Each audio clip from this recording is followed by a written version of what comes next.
आपने ड्रामे और फिल्में तो बहुत देख रखी होंगी, लेकिन आज जो मैं आपको कहानी सुनाऊंगी ये कहानी है एक ऐसे ड्रामे की जो पंजाब की सड़कों पर तकरीबन हर रात प्ले होता है।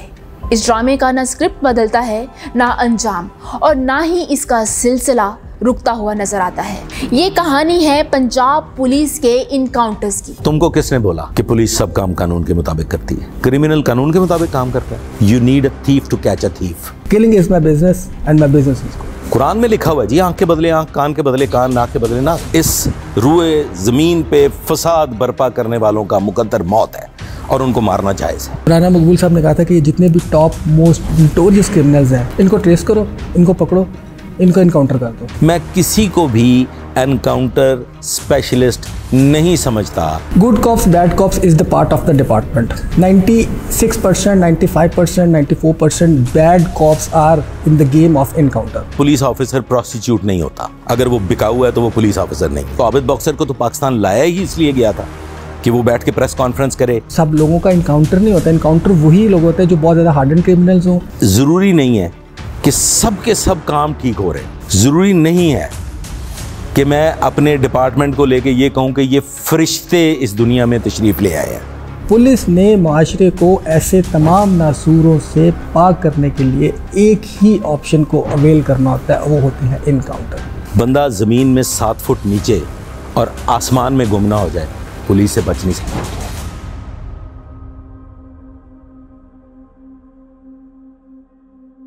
कहानी बिल्कुल सिंपल है। पुलिस एहलकार मुल्जिमान को निशानदही के लिए ले जा रहे थे कि इनके साथियों ने छुड़ाने के लिए फायरिंग कर दी। गिरफ्तार मुल्जिम तो मारा जाता है, मगर मुकाबले वाली टीम इतनी खुशकिस्मत होती है या मुल्जिमान के साथियों का निशाना इतना ख़राब है कि पंजाबी फिल्मों के हीरोज़ की तरह पुलिस के शेर जवानों को एक भी गोली छू के नहीं गुजरती, जबकि दूसरी पार्टी का कुछ भी नहीं बचता। मैं तो बचपन से ये स्टोरी सुनता आ रहा हूँ और आज तक यही स्टोरी चल रही है कि नाके के ऊपर रोका गया, फलां रुका नहीं, और उसके बाद भागने की कोशिश की। हम पे पहले फायरिंग हुई, हमने दिफा में फायरिंग की और उसमें बाद में पता चला कि 2 भागे, 3 मारे गए। ये स्टोरी जो है ना, ये बड़ी कॉमनली आती रही। एंड फॉर्चुनेटली अनफॉर्चुनेटली आज भी स्टोरी बिकती है और लोग इसको बेचते हैं और पब्लिक इसको खरीदती है। मैं एक स्पोक्स पर्सन भी हूँ पुलिस डिपार्टमेंट की तरफ से, तो आपके इस टची सवाल को मैं थोड़ा दूसरे रंग में इसका जवाब दे देता हूँ कि पुलिस एक ट्रेंड फोर्स है। पुलिस ने कई साल तक गोली चलाने का और गोली से बचने की तरबियत ली हुई है। तो एक तरबियत याफ्ता और एक वैगाबॉन्ड, एक आवारा मंश क्रिमिनल में फ़र्क होना चाहिए। अगर पुलिस ही ऐसे रोज़ लोगों की गोलियों से ज़ख्मी होती रहे और पुलिस ही रोज़ मरती रहे तो फिर तो काम बन गया। आपको थोड़ा सा पुलिस का मैकेनिज्म जानने की ज़रूरत है कि पुलिस वाले आंसरेबल हैं। एक एक बुलेट जो उन्हें इशू होती है उसका उन्होंने हिसाब देना है, और अगर वो चोरी हो गई, अगर उन्हें गलती से भी कोई चला दी है ना, तो वो उसकी जगह रिप्लेसमेंट में दूसरी बुलेट्स देते हैं। बिकॉज अगर वो चली हुई गोली का हिसाब दें तो उसके ऊपर उनकी इंक्वायरी खुल जाएगी कि तुमने किससे पूछ के गोली चलाई और क्यों किया। सो जो मैकेनिज्म यहाँ पे वो एक बड़ा घिसा पिटा सा एक दकियानुसी किस्म का पुराना अंग्रेज़ों का चला हुआ मैकेनिज्म है। तो मैं वहाँ पे उन्हें वो गोलियों का हिसाब नहीं देना और यही कहना कि जी हम तो उसे लेके गए थे आइडेंटिफिकेशन के लिए, हमने थाने के रोज़ नाम से में उसका रिपोर्ट भी दर्ज किया, एक लीगल प्रोसीजर को अडॉप्ट किया, वहाँ पे उन्होंने खुद ही उसको फायरिंग कर दी। अगर मैं ये 100 इनकाउंटर्स की बात करूँ कि जी 100 मावरे अदालत इनकाउंटर्स हुए हैं, तो मेरे ख्याल है 10 ऐसे होंगे जिसमें पुलिस वाले कहीं ना कहीं इंजर्ड होते होंगे। वो I don't know what are the hidden powers they have, लेकिन वो बच जाते हैं। मिसाल के तौर पे आपने रात को एक इनकाउंटर करना है। अब जिस बंदे को आपने इनकाउंटर में मारना है वो किसी मोटरसाइकिल पे भाग रहा था। अब वो मोटरसाइकिल चोरी की होनी चाहिए। उस बंदे के पास वेपन भी था जो जंग आलूद नहीं होना चाहिए था, एक अच्छा वेपन होना चाहिए था, महंगा वेपन होना चाहिए था। तो वो क्रिमिनल्स उन पुलिस वालों को वेपन भी दे देते हैं, चोरी की मोटरसाइकिल भी प्रोवाइड कर देते हैं।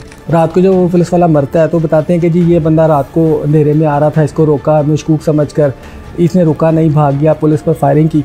स्क्रिप्ट एक्चुअली होता है ये कि उसको लेके जाते हैं, जाके मार देते हैं, वहीं पे वो चोरी की मोटरसाइकिल रख देते हैं, वहीं पे वो वेपन रख देते हैं। और बाज़ दफ़ा ऐसे इनकाउंटर्स भी हमने खुद देखे हैं जिनके हम खुद शाहिद हैं कि जो मरने वाला एक्यूज़ है उससे जो वेपन बरामद होता है, जिस पर दावा करती है पुलिस कि इससे इसने हम पे फायरिंग की थी, वो इतना जंगलूद होता है कि वो चलने के काबिल ही नहीं होता। आपके सवाल के अंदर से जो एक मुझे आई, जो मैंने स्मेल किया है कि पुलिस शायद एनकाउंटर प्लान करके कर देती है। ये सर्कमस्टेंसेस बेस्ड है कि क्यों एनकाउंटर हो रहा है, इसकी वजूहात क्या हैं। तो प्लान्ड एनकाउंटर नहीं होता, एनकाउंटर देयर एंड देन फैसला होता है कि यहाँ पे हमारा मुकाबला हो गया या मुकाबला हो जाएगा। हम जिसको पकड़ने जा रहे हैं तो फिर उसी किस्म के गैजेट्स, उसी किस्म की तैयारी से जाते हैं। सवाल यहाँ ये उठते हैं कि पिछले 30 सालों में ड्रामे के राइटर्स और डायरेक्टर्स ने स्क्रिप्ट क्यों नहीं बदला? मुल्जिमान को रात के अंधेरे में ही क्यों निशानदही या बरामदगी के लिए ले जाया जाता है और एक आध नहीं सारे मुल्जिमान इकट्ठे ही चल पड़ते हैं? रूल आउट नहीं करते इस बात को, लेकिन 99% डिज़ाइन होता है कि रात के अंधेरे में इस बंदे को पार लगाना है। हम तो अक्सर जब हम लोग जो उर्दू जर्नलिज्म का हिस्सा बने थे तो अक्सर ये लफ्ज़ पार लिखते थे कि रावी रोड के इलाके में पुलिस मुकाबला, 2 डाकू पार। तो ये एक रूटीन की बात है, इनकाउंटर्स इसी तरह ही होते हैं। पुलिस मजबूर है, वो अगर ये एक्सेप्ट कर ले कि ये इसकी सज़ा मौत थी और उसका फतवा भी मौजूद हो कि इसकी सज़ा मौत थी, 100 बच्चा कत्ल करके उसको तेज़ाब में पिघला के नाली में बहा दिया, पुलिस अगर उसे भी एनकाउंटर में अपनी गोली से मार देगी तो पुलिस के ख़िलाफ़ 302 का पर्चा देन एंड देन दर्ज हो जाएगा। फिर उसकी जुडिशल इंक्वायरीज होंगी और कोई एक सिंगल पुलिस ऑफिसर कैसे फाइट कर सकता है 10, 20, 50 क्रिमिनल्स के साथ? पूरे डिपार्टमेंट ने फाइट करना है। और मेरा ख्याल है कि ये पुलिस डिपार्टमेंट के लिए भी this is a message for the working police officers कि ये स्क्रिप्ट अब वाकई चेंज हो जाना चाहिए। ये बहुत पिट गया है, इसमें से अब स्मेल आने लगी है। दूसरा सवाल, मुल्जिमान पुलिस की गोली की बजाय अपने साथियों की फायरिंग से क्यों मारे जाते हैं? क्या पुलिस का असलहा असर नहीं रखता या इनकी गोलियां रबड़ की होती हैं? अब इन्होंने काम ये शुरू कर दिया कि अपने पे लो ही ना, लेके जा रहे थे, मुल्जिमान से फायरिंग हुई है, मुल्जिम अपने ही साथियों की फायरिंग से जाँ भाग हो गया। सिंपल, पुलिस साइड में ना हिसाब देना पड़ेगा। दूसरा ये है कि पुलिस साइड भी हो गई ना, भाई हमारी तो गोली नहीं लगी। अगर कहीं कोई पुलिस वाला ज़ख्मी होता है ना, आप उसकी फॉरेंसिक रिपोर्ट निकलवा के देखें, मोस्टली वो आपको 30 बोर से नहीं ज़ख्मी होता मिलेगा, 38 स्पेशल से ज़ख्मी होता मिलेगा। अगर 38 स्पेशल से वो कि अपनी उनकी गोली लगी होती है और जब उनको इस चीज़ का एहसास हुआ कि नहीं यार इसको हमने अपने ऑफिशियल वेपन से ज़ख्मी नहीं करना कि हमारी गोली से ज़ख्मी हुआ है, तो फिर उसको वो किसी क्रिमिनल वेपन से 30 बोर से शूट करवा देते हैं और कोशिश करते हैं कि वो वेपन जो उन्होंने रिकवरी में डालना है उसी में से उसको ज़ख्मी कर दें ताकि प्रूफ हो जाए कि ये उन एक्यूज़्ड का, मरने वालों का, क्रिमिनल्स का वेपन था। तुमको किसने बोला कि पुलिस सब काम कानून के मुताबिक करती है? क्रिमिनल कानून के मुताबिक काम करता है। You need a thief to catch a thief.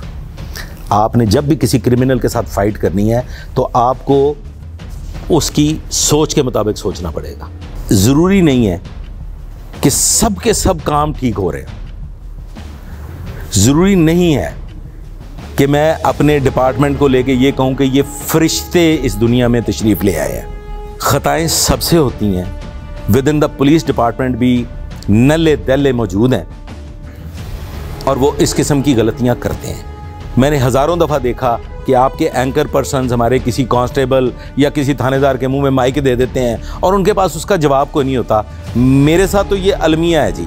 मैं तो सारी ज़िंदगी ये ख्वाहिश करता रहा कि अल्लाह करे किधरे कोई एंकर आके मैनू भी माइक मेरे अगे करके सवाल करे तो मैं उन्हें जवाब दें, तो मैं भी उन्हें जवाब दें, तो उन्हें पता लगे भी तू सवाल किहदे नाल कर बैठ। पुलिस वनरेबल है। पुलिस किसी क्रिमिनल को खुद गोली मार के 302 अपने ऊपर नहीं लगवा सकती। 302 की FIR फेस करना बड़ा मुश्किल काम है। उनकी नज़र में ये क्या है, मतलब फिर जो अगर पुलिस इस पे साबित हो जाए कि पुलिस ने मारा है या पुलिस की गोली से कोई बंदा मरा है, बेशक वो पुलिस मुकाबले में ही मरा है, तो वो क्या FIR लॉन्च होगी अगर वो गलत साबित हो जाता है? जी बिल्कुल कत्ल है। अगर पुलिस अफसर ने किसी सोचे समझे मंसूबे के तहत, किसी प्लानिंग के तहत स्क्रिप्टेड किसी का कत्ल किया है और जुडिशल इंक्वायरी में ये साबित हो गया है कि ये कत्ल किया गया है, तो वही कानून है जो बाकी आम पब्लिक के लिए है। 302 की FIR होगी। तीसरा और अहम सवाल जो मेरी तरह आप सभी सोचते होंगे, जो साथी मुल्जिमान को छुड़ाने के लिए आते हैं, फायरिंग करते हैं और अपने ही साथियों को मार देते हैं, वो खुद भाप बनकर कहाँ उड़ जाते हैं? वो गिरफ्तार क्यों नहीं होते? पंजाब की सड़कों पर पिछले 30 सालों में 6,500 पुलिस मुकाबले हुए, जिनमें 7,000 मुल्जिमान हलाक हुए। कभी कभार जख्म पुलिस के हिस्से में भी आए जब मुकाबला स्क्रिप्ट से हटकर हो जाता था, यानी असली पुलिस मुकाबला, वरना गोलियां, जख्म, मौत सब मुल्जिमान के हिस्से में आते हैं। दिलचस्प बात यहाँ ये भी है कि अगर प्लांटेड मुकाबले में कोई अहलकार जख्मी नहीं होता तो तरक्की या इनाम के लालच में स्क्रिप्ट से हल्की फुल्की छेड़छाड़ कर ली जाती है। देखिए, एक तो हेड मनी फिक्स होती है डिपार्टमेंट की तरफ से, जो जितना हार्डन क्रिमिनल होता है उसकी एक हेड मनी फिक्स हो जाती है कि इस बंदे के सर की कीमत इतनी तय होगी, वो तो उसको इनाम मिलना ही मिलना है। इसके अलावा जैसे मैंने आपको बताया कि कुछ लोग ऐसे होते हैं कि जो मुखालफिन के लिए भी ख़तरा होते हैं, वो भी उनको किसी ना किसी पराए में legitimate type of corruption, legitimate way से उनको ऑब्लाइज कर देते हैं, पैसे की शक्ल में, घर की शक्ल में, फ्लैट की शक्ल में, अपार्टमेंट की शक्ल में। बहुत सारे लोग हैं और ऐसे पुलिस ऑफिसर्स भी हैं कि मुझे अच्छी तरह याद है, इचरे थाने में एक ASI थे, शुएब करके नाम था उनका। तो वो एक गार्डन टाउन वाली साइड पे इनकाउंटर हुआ था, तो इनकाउंटर में वो बंदा ज़ख्मी हुआ। अब वो प्रमोशन चाहिए थी, उसने अपनी टांग पे खुद गोली मारी थी और बाद में वो प्रमोट भी हो गया था। लोग इस तरह की अपॉर्चुनिटीज़ भी अवेल करते हैं, फ़ायदा उठाते हैं, अपने आप को ज़ख्मी कर लेते हैं, अपने किसी कांस्टेबल को ज़ख्मी कर देते हैं ताकि ये कलर दिया जा सके कि it was not fake encounter, it was a genuine encounter. तो अपने किसी मुलाजिम को ज़ख्मी कर दो। तो सारा सर्कमस्टेंशियल एविडेंसेस इटसेल्फ बोलते हैं कि ये जो इनकाउंटर था ये फेक था, लेकिन उनको मारने के अलावा पुलिस के पास कोई ऑप्शन नहीं होती। जिस पुलिस मुकाबले में कोई पुलिस वाला इंजर्ड नहीं है, उसको तो पहले हाथ ही एक बहुत बड़ा क्वेश्चन मार्क लग जाता है। ज़्यादा पुलिस मुकाबले शुरू होते हैं और बहुत ज़्यादा क्वेश्चन मार्क मीडिया पुट करना शुरू कर देते हैं और लोग भी इस पर बात करना शुरू कर देते हैं।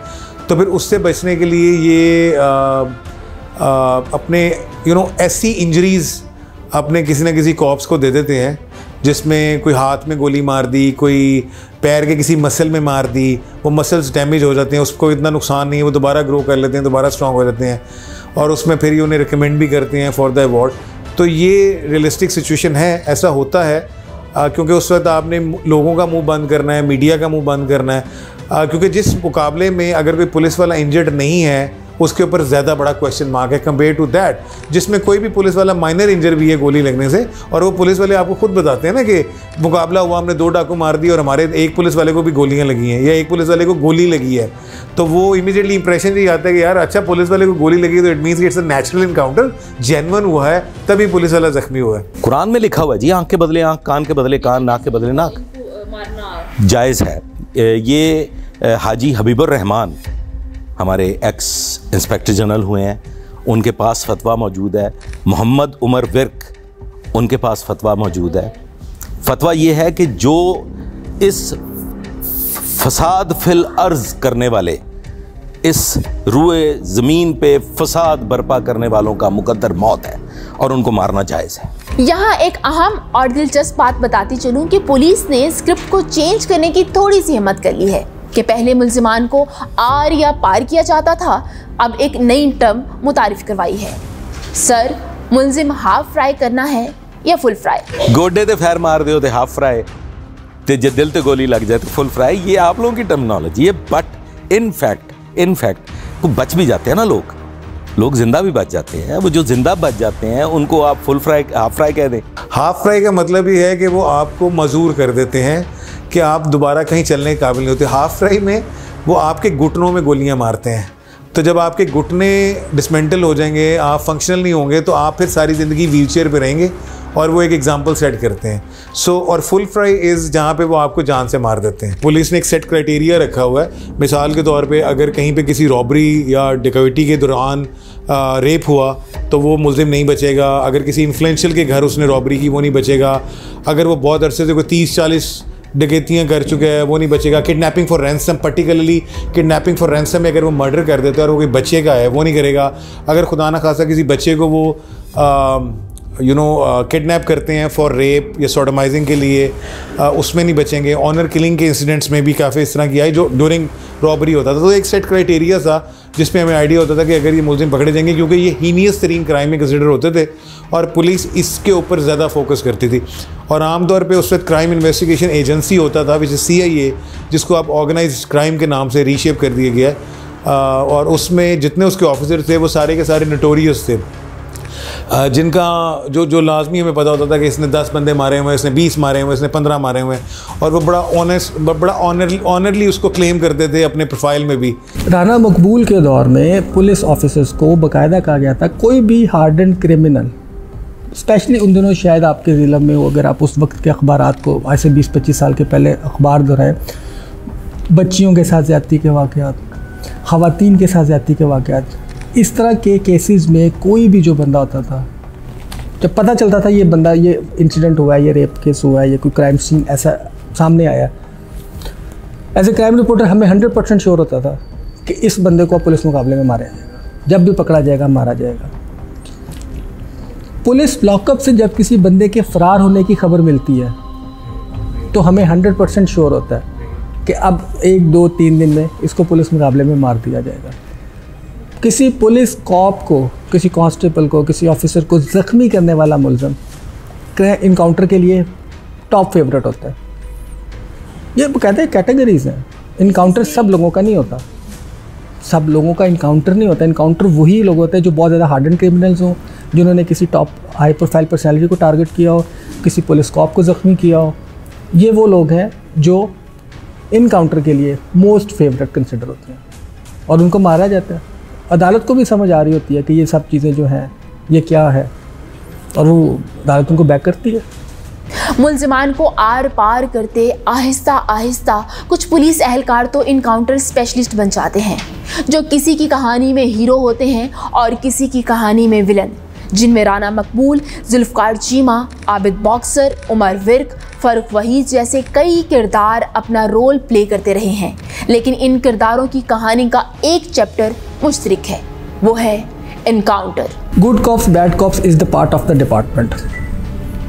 96%, 95%, 94% bad cops are in the game of encounter. Rana Farooq Waheed sub inspector रहा है और ऑलमोस्ट 29 या 27 इनकाउंटर्स बंदे उसने मारे हैं इनकाउंटर्स में, और राना फ़ारूक वहीद खुद ओन करता था कि मैं मारता हूँ।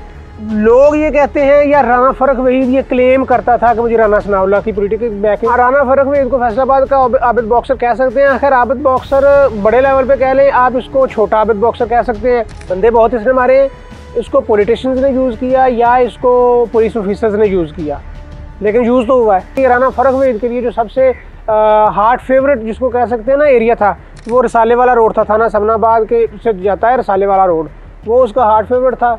हर आए दिन वहाँ पे इनकाउंटर करता था, जिसको पकड़ा वहाँ पे ले जाकर मार दिया। बल्कि मैं आपको एक वाक़या सुनाऊँ, ऐसे ही कि इनकाउंटर हुआ था एक, और उस पर ना वो इनकाउंटर पे मैं करने गया राना फ़ारूक वहीद का शॉट, SHO जंग बाज़ार था वो। तो ऐसे डिस्कशन में ज़ाहिर जानने वाले तो थे, डिस्कशन हो रही थी, तो मैंने उसको ना कहा, मैंने कहा यार बस कर दे, कितने के बंदे मारने। तो आगे से मजाक में कहता कि जिन्नी देर मैं हूँ बंदा ना मारा, कोई महीना लंघ जे बंदा मारे तो मेरे हाथ से खारिश होने लग जाती। मतलब ये इस लेवल तक लोग चले गए थे और उसको पॉलिटिकल बैकिंग थी। काफ़ी लोगों के नाम रहे इसमें। उमर विर्क साहब का बहुत नाम इसमें लिया जाता रहा, उनकी बहुत ज़्यादा टीम इसमें थी, वो रिटायर्ड हो गए हुए हैं, उनका बहुत नाम था। आबिद बॉक्सर ने पुलिस छोड़ दी हुई है, आबिद बॉक्सर का बहुत इसमें नाम था। राना फ़ारूक में इससे पहले मलक जहांगीर का नाम था, वो भी इनकाउंटर स्पेशलिस्ट उसको कहा जाता था। अब ज़ाहिर है फेक तो नहीं कहते ना, ये तो इनकाउंटर स्पेशलिस्ट ही कहते हैं, उसका बड़ा नाम था। इसके अलावा 2 भाई हैं, बिलाल चीमा और सदीक चीमा, वो भी इनकाउंटर्स उनके भी होते रहे हैं। मतलब ये मैं उन लोगों के नाम ले रहा हूँ जो इनकाउंटर्स करते रहे हैं। फिर इसके अलावा राना उमर दराज, ये भी इनकाउंटर्स में रहा है। मतलब ये वो लोग हैं जिनके इनकाउंटर्स बहुत ज़्यादा होते रहे हैं, जो इनकाउंटर्स करते रहे हैं। तो बाकी फेक का या सही का तो ज़ाहिर है ये तो अदालत से प्रूव होता है। कुछ लोग ऐसे भी आए मेरे ज़हन में से, तो उनके नाम नहीं आ रहे, जिनके ऊपर एनिमिटीज़ का एलिगेशन लगा कि उन्होंने अपने मुखालिफिन को मरवा दिया या मार दिया, और वो पुलिस में थे और उन्होंने अपनी मिसयूज़ ऑफ पावर किया, बाद में उनको मरवा दिया गया। ये किस पॉलिटिशियन के? Shahbaz Sharif. Majority of the allegations were this के फेक थे, क्योंकि देखें पुलिस इनकाउंटर जब क्राइम रेशियो बढ़ता है आपको उसके इमीडिएटली इनकाउंटर रेशियो बढ़ते हुए नजर आ जाएंगे। ये बचपन से ये क्राइटेरिया ऐसे ही चल रहा है कि जहाँ पे क्राइम बढ़ा वहाँ पे इनकाउंटर रेशियो बढ़ गई। इनकाउंटर का एक खौफ पैदा हो जाता है। उमर विरक के दौर में बहुत इनकाउंटर्स हुए when he was heading the CIA, और वो मैंने कई जो बाद में हम लोग इंटरव्यूज़ करते थे कुछ पकड़े जाने वालों के, उनसे पूछा कि अच्छा यार तुम लाहौर में इतनी वारदातें तुमने मानी है, इस पीरियड में तुमने शेखुपुरा में क्यों की, तुमने गुजरांवाला में क्यों की? उन्होंने हमें पता चला जी फलाना पुलिस ऑफिसर आ गया, वो बड़ा नोटोरियस है बंदे मारने के वाले से, हम भाग गए थे।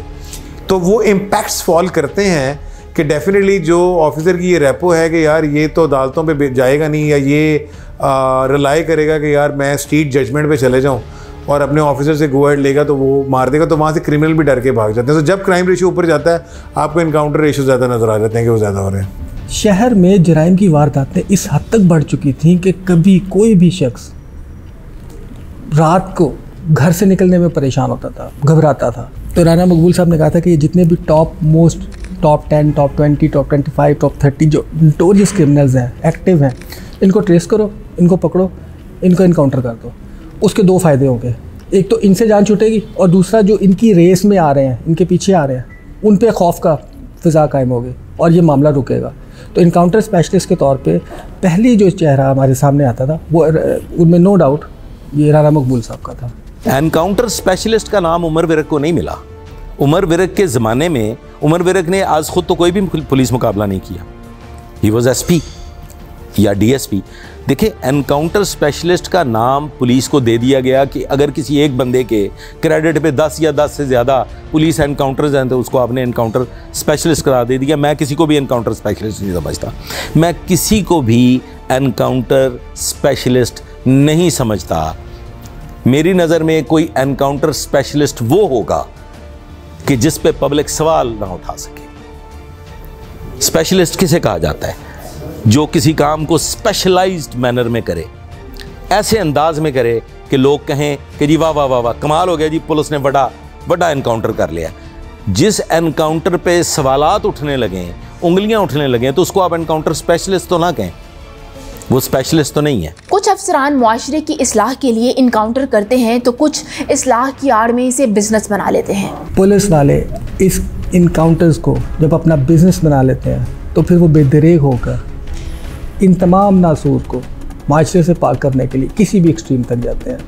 और ये बात 100% कोड एंड कोड है, killing is my business and my business is code. मैं एक पुलिस मुकाबले का बहुत डायरेक्ट विटनेस हूँ, और उसमें नवीद लंबी वाला एक आज से कुछ साल पहले मैं एक इंग्लिश न्यूज़पेपर का क्राइम सेल का हेड था, और मुझे याद है कि वो उसकी बहुत दहशत थी। वो एक इंडियन एक्टर संजय दत्त के एक करेक्टर से बहुत इंस्पायर था। उसने बिल्कुल उस तरह के लंबे लंबे बाल रखे हुए थे, आई गेस शायद वास्तव मूवी का वो करेक्टर था, और वो बाकायदा ग्रेनेड लिए फिरता था, और जहाँ उसका दिल करता था वो ग्रेनेड की पिन भी निकाल लेता था, और लोग लिटरली सब परेशान हो जाते थे, कोई उसको रोकने की जरूरत नहीं करता था। तो उसको पुलिस के उसकी मटभेड़ हुई, उसने लिटरली फायरिंग करके क्रॉस फायरिंग में पुलिस का एक कांस्टेबल मार दिया। और मुझे याद है नौलखा में सारा दिन ये फायरिंग होती रही थी, and being a crime reporter we were covering. और उसके बाद पुलिस पागल हो गई उसको पकड़ने के लिए, और उन्होंने उसको पकड़ लिया। जब पकड़ लिया तो मैं ये सारी बातें आपको उन एविडेंस की बेस पे कह रहा हूँ कि उसकी पोस्टमार्टम रिपोर्ट में भी उसके ऊपर टॉर्चर प्रूव हुआ था। काला खताई रोड है शादरा से आगे, वहाँ पे बिल्कुल खेतों के अंदर उसको उन्होंने मारा। मुझे इसकी इत्तला मिल गई थी कि पुलिस ने उसे पकड़ लिया हुआ है, they are taking him towards that side जहाँ पे उसको मार दिया जाएगा। आई वेंट ओवर देयर, मेरा ख्याल है शायद 2-3 बजे होंगे रात के, और सर्दियों की रातें थी। जब मैं वहाँ तक मैं करीब था, मुझे गोलियों की आवाज़ आई। जब मैं वहाँ पे पहुँचा तो मैंने देखा कि उसको सर पे गोली लगी हुई है, गर्दन पे लगी हुई है, जिस्म के और हिस्सों में लगी हुई है, और वो डेड था और उसके जिस्म से ब्लड निकल रहा था। I was hardly 2-3 minutes late for that, and the police वो literally jubilating over there on that. नज़र आ रहा था कि उसके ऊपर बहुत टॉर्चर है। I saw the torture mark on his body, कीचड़ में लथपथ थी। मगर उसके बाद जो उसका पोस्टमार्टम आया था उसमें भी ये सारी चीज़ें थी। पुलिस इनकाउंटर की तरफ जाती है, पुलिस इनकाउंटर की तरफ क्यों ना जाए, ये ज़्यादा इंपॉर्टेंट सवाल है। पुलिस ने एक संगीन नौयत के जुर्म में मुलव्वस क्रिमिनल को पकड़ लिया। अब उसके खिलाफ कोई शवाहद नहीं है, कोई एविडेंस नहीं है, कोर्ट से उसको रिलीफ मिलने का चांस 100% है। अब जिस पुलिस ऑफिसर ने उसको पकड़ा है उसकी अपनी लाइफ एट स्टेक है, उसकी फैमिली एट स्टेक है। वो क्रिमिनल जब भी निकलेगा उसका टारगेट वो हो जाएगा। तो पुलिस के पास इनकाउंटर के अलावा क्या ऑप्शन बचती है? पुलिस ने माशरे को ऐसे तमाम नासूरों से पाक करने के लिए एक ही ऑप्शन को अवेल करना होता है, वो होते हैं इनकाउंटर। उनकी पुलिस की नेक नीति पर मबनी एक पॉलिसी है, लेकिन इसी की आड़ में जो बैड कॉप्स हैं वो उसको अपना बिजनेस बना लेते हैं। बहुत सिंपल सी बात है कि अब कानून इजाज़त दे रहा है कि एक हार्डन क्रिमिनल को जहाँ नजर आए शूट एट साइट के इसके ऑर्डर है उसको मार दो, वो उसको मार देगा। लेकिन मुझे पता है कि यार इसी जो ये एक रिलैक्सेशन है, जो ये रूल्स फ्रेम हुए हैं शूट एट साइट के पैराए में, अगर कोई हार्डन क्रिमिनल मुझे नजर आएगा मैं मार दूंगा, तो मैं एक ऐसे बंदे को टारगेट करूंगा कि जिसको मैं जस्टिफाई कर सकूं कि रूल्स के तहत मारा है, उससे एनमिटी या पर्सनल ग्रज मेरा होगा। पंजाब के कुछ शहरों में पुलिस मुकाबलों में ऐसे मनाजर भी देखने को मिले जिनमें मुल्जिमान खुशकिस्मती से मरने से तो बच गए, मगर पुलिस ने सड़कों पर घुमा घुमा कर इनकी मौत का इंतजार किया। ये जड़ावाला रोड पे इनकाउंटर हुआ, इनकाउंटर में डाकू को गोली लग गई, वो जख्मी हो गया। इन्होंने उसको अब ज़ाहिर मारना था लेकिन लोग इकट्ठे हो गए, इन्होंने उठा के गाड़ी में डाला, उसके बाद लेके जा रहे थे अस्पताल। अब ना वो मरे ना उसको अस्पताल लेके जाए, उसको सड़कों पे घुमाते रहे पूरा 1 घंटा सवा घंटा। जड़ावाला रोड से अस्पताल लाश नहीं पहुंची। हम सब ढूंढ रहे हैं कि वहाँ से 15 मिनट का 10 मिनट का रास्ता है, वो उसको लेके जाएं, उसको घुमाते रहे, ब्लीडिंग हो के फिर उसकी जब डेथ हुई है फिर उसको हॉस्पिटल लेके गए हैं, फिर वो रिसीव डेड वहाँ पे शो हुआ। पिछले 30 साल की तरह इस साल भी पंजाब में होने वाले 100 से ज़ायद ऐसे वाक़यात में कहानी बिल्कुल वही रही। इन मुकाबलों में एक बड़ी तादाद सियासी मकासद के लिए किए जाने वाले एडवेंचर्स की रही। पॉलिटिशियंस की बैकिंग होती है क्रिमिनल्स को। राना सनावला यहाँ पर रहे हैं, साबिक़ वफाकी वज़ीर कानून यहाँ पर रहे हैं। इसके अलावा जो अगर आप बात करें बहुत ज़्यादा इन होते थे ख्वाजा इस्लाम, जो ये MSF और कॉलेजेस की जो यूनियंस होती थी जो वो क्राइम भी करती थी। इसके अलावा ये जो चक जुमरा है, तो चक जुमरा में एक दौर में इलाका गैर मशहूर था। और किस दौर में मशहूर था? परवेज़ मुशर्रफ का दौर था, जब अफजल साई वहाँ पर पंजाब असम्बली में स्पीकर होते थे। और रीज़न क्या थी कि बाजवा गैंग वहाँ पर बड़ा मशहूर था और वो पॉलिटिकल बैकिंग थी। खुर्रम बाजवा बाद में पुलिस उनको बाद में एक मर्डर हो गया था एक शादी से निकलते हुए। खुर्रम बाजवा पे कत्लों के मुकदमे होते थे और DPO अमीन वैस उस वक्त उनको अपने ऑफिस से बाहर तक छोड़ने आते होते थे, उनकी गाड़ी तक। तो पॉलिटिकल बैकिंग ही थी, वरना पुलिस को कौन सी चीज़ रोकती थी मुल्ज़िमों को पकड़ने से। गैंगस्टर आतिफ चौधरी की मुबैना मुकाबले में हलाकत हो या सब्जाजार में पुलिस मुकाबले में 5 अफराद के मारे जाने का वाक़या, कभी इल्ज़ाम शहबाज शरीफ पर आया तो कभी साबिक वज़ीर कानून राना सनाउल्लाह का नाम तबसरों में आता रहा, लेकिन पॉलिटिकल इन्फ्लुएंस की वजह से ये सब बचते बचाते रहे। माजी में अरशद अमीन चौधरी की दुश्मनी थी आतिफ से। अरशद अमीन चौधरी की बैकएंड पे बाकायदा उस वक्त के वज़ीर आला का नाम आता है, मियां मुज़र अहमद भट्टो साहब का। अब उनको ख़तरा था आतिफ चौधरी से। आतिफ चौधरी जो था वो उसकी एफिलिएशन थी शहबाज शरीफ साहब के साथ। अब चूँकि उस वक्त बरसर इक़्तिदार भट्टो साहब का दौर था, तो अब उस वक्त अरशद अमीन चौधरी को मारने के लिए एक ही बंदा एक्टिव था, वो था आतिफ। अब आतिफ ख़तरा था अरशद अमीन चौधरी के लिए, और उस वक्त के कॉप्स जो थे उन्होंने डिसाइड किया कि इसको मारना है। आतिफ को इनकाउंटर में मार दिया। उसका मोटिव जो था वो सिर्फ उसको इसलिए मारना नहीं था कि बहुत हार्डन क्रिमिनल था, उसका एक पॉलिटिकल मोटिव भी था कि अरशद अमीन चौधरी थोड़ा सिक्योर फील करे। लेकिन जब अरशद चौधरी को मार चुका था, इससे पहले कि वो थ्रेट बनता किसी और को टारगेट करता, उसकी भी बारी आ गई। ये पॉलिटिकल मोटिवेटेड केसेस होते हैं। मैं ये समझता हूँ कि पुलिस ऑफिसर प्रोस्टिट्यूट नहीं होता, पुलिस ऑफिसर बिकाऊ नहीं होता। अगर वो बिकाऊ है तो वो पुलिस ऑफिसर नहीं है। मैंने एनकाउंटर्स किए हैं, मेरी लाइफ में बहुत सारे एनकाउंटर शामिल हैं।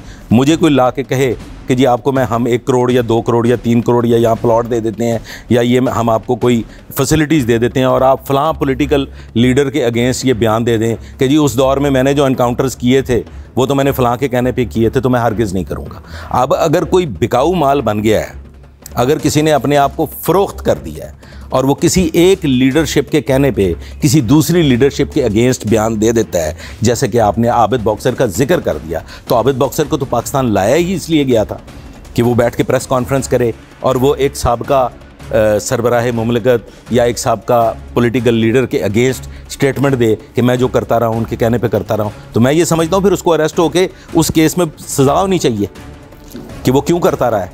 इसका मतलब वो प्रोस्टिट्यूट था। At that time he was sold out. ये सियासी मुकाबले हमेशा जेरे बहस रहे। इनसे कई तनाज़ात ने जन्म लिया, यहाँ तक कि कई हाई प्रोफाइल केसेस में पोस्टमार्टम करने वाले डॉक्टर्स को मजबूर किया जाता रहा कि वो रिपोर्ट्स में हकाइक बदल दें और पुलिस के तशद्दुद के खौफनाक सबूत सामने ना लाएं। गोलियां चलाई गई और वो 20 फुट 25 फुट के फासले से लगी, यानी इतनी दूर वो भाग रहे थे मोटरसाइकिल पे, पीछे से फायर हुआ जी, 20-25 फुट के फासले से लग गया।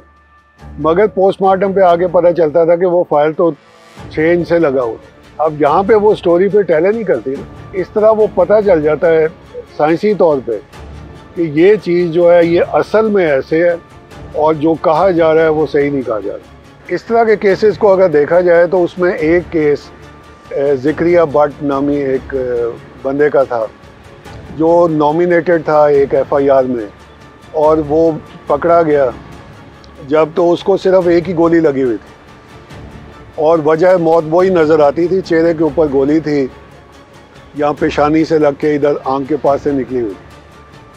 बज़ाहिर उसमें और कोई चोट नहीं थी, मगर जब पोस्टमार्टम उसका शुरू किया गया तो वो देखा यह गया कि उसके सर में बड़े बड़े ज़ख़म हैं और उन ज़ख़मों को टांके लगा के सिया गया।